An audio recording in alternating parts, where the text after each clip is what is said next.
আসসালামু আলাইকুম সবাইকে, welcome to my cooking channel সুন্দর রেসিপি। আজকে আমি নতুন একটি রেসিপি নিয়ে আসলাম, মুরগির মাংসের কালা ভুনা। যারা গরুর মাংস খেতে পারেন না তাদের জন্য এই রেসিপিটি স্পেশালি। তবে চলুন রেসিপিটি শুরু করা যাক। প্রথমে একটি মিক্সিং বলে আমরা মাংস নিয়ে নিব।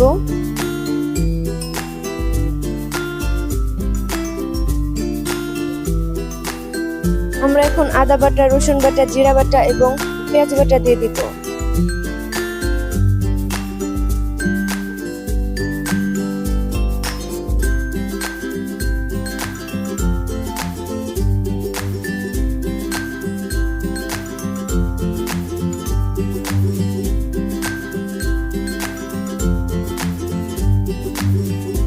এবং পরিমাণ মতো হলুদের গুঁড়া, মরিচের গুঁড়া,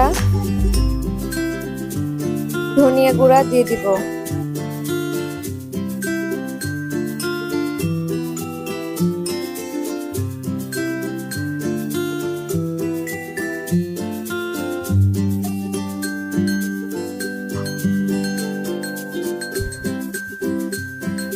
এখন আমরা আগে থেকে 3টা পেঁয়াজ কেটে বেরেস্তা করে রেখেছিলাম, সেই বেরেস্তাগুলো দিয়ে দিব।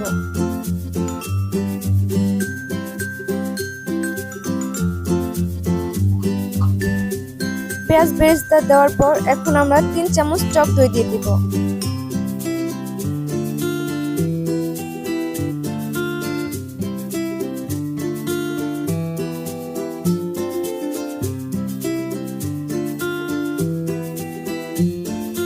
এখন আমরা 3টা টমেটো কেটে দিয়ে দিব।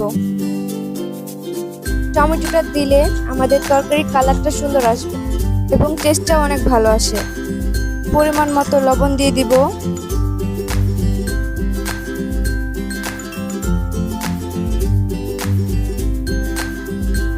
এবং দারচিনি দিয়ে আমরা সবগুলো উপকরণ মাখিয়ে নিব।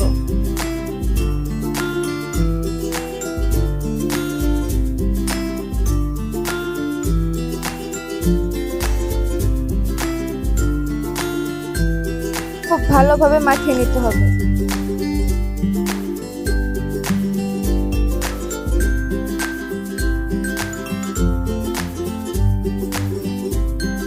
প্রথমে একটি কড়াইয়ে তেজপাতা এবং 1 চা চামচ চিনি দিয়ে দিব। নাড়াচাড়া করে চিনিটাকে গলিয়ে নিব। নাড়াচাড়া দিয়ে চিনিটা গলিয়ে নিব। চিনি দিলে কালা ভুনার কালারটা অনেক সুন্দর আসে। চিনিটা গলে গেছে, এখন আমরা মাংসটা দিয়ে দিব। দিয়ে খুব ভালোভাবে নাড়াচাড়া করে নিব।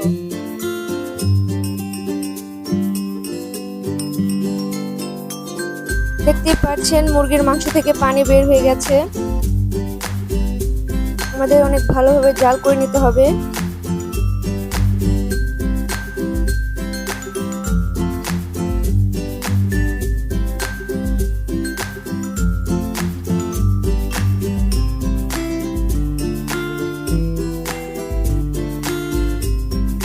আমরা এখন 10 মিনিটের জন্য ঢেকে দিব এবং পরপর ঢাকনা উঠিয়ে নাড়াচাড়া করে নেব।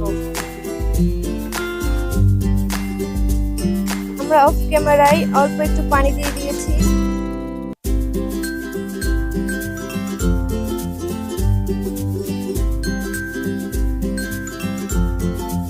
খুব ভালোভাবে নাড়াচাড়া করে নিতে হবে।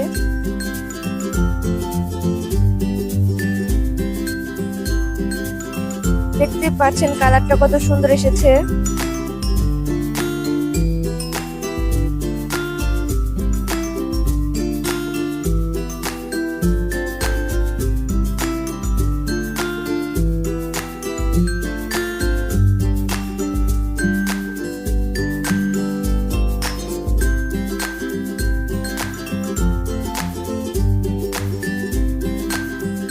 খুব ভালোভাবে নাড়াচাড়া করতে হবে যাতে নিচে লেগে না যায়।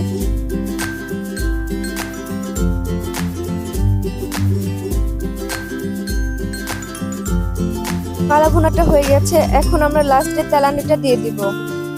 তেলানির জন্য আমরা কড়াইয়ে পরিমাণ মতো তেল, শুকনা মরিচ এবং রসুন কুচি, পেঁয়াজ কুচি খুব ভালোভাবে ভেজে নেব।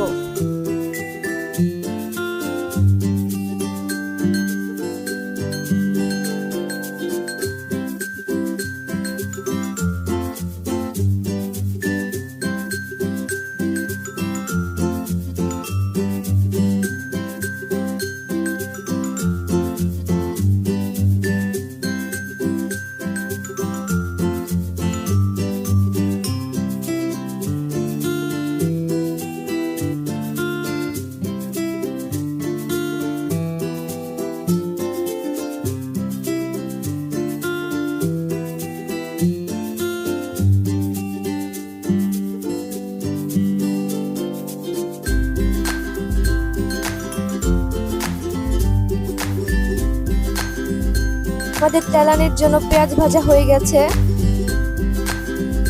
এখন আমরা কালা ভুনার মধ্যে তেলানিটা দিয়ে দিব, দিয়ে খুব ভালোভাবে নাড়াচাড়া করে নিব।